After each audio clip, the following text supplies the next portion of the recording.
Springtime is here, and that means a lot of folks are wondering how to turn a gnarly brown patch of yard into a backyard paradise. Well, it all starts with prep. Whether you're a seasoned gardener or a complete rookie, we have tips to help your yard be its best.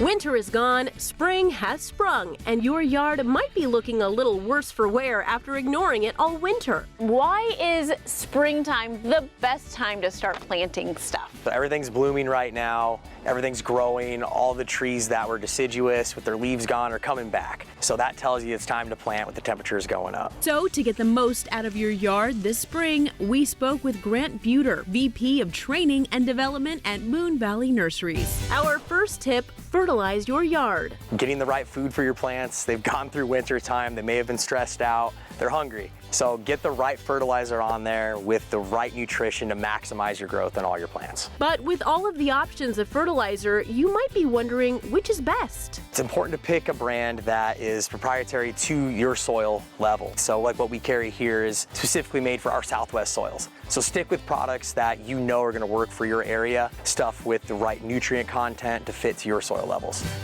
Our next tip, adjust your watering schedule. Temperatures are going up, so it's important to raise your watering. And the best tip that we can give you on watering is to water deep. Put your drip on slow, your hose on slow to get that water to go all the way down into the root system so that root system can soak it up and expand and grow the best of their potential. To keep your plants looking their best and prepare them for a hot day, water them in the morning when it's cool. This allows the plants to soak up the water before the sun goes down. But be careful not to overwater your plants. Overwatering, typically a sure sign of that is when your growth on your leaves are yellow from the inside out. The outside may be nice and green, but the inside's turning yellow, leaves starting to drop.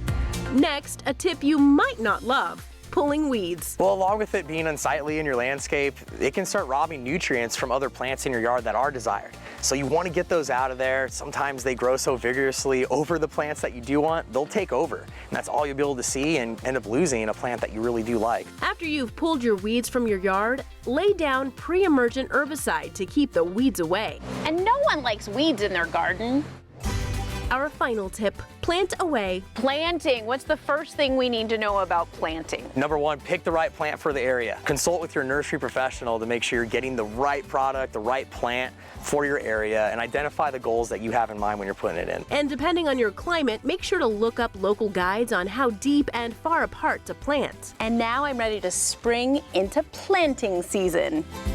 We're giving your yard life with 4 tips on getting the most out of your yard this spring.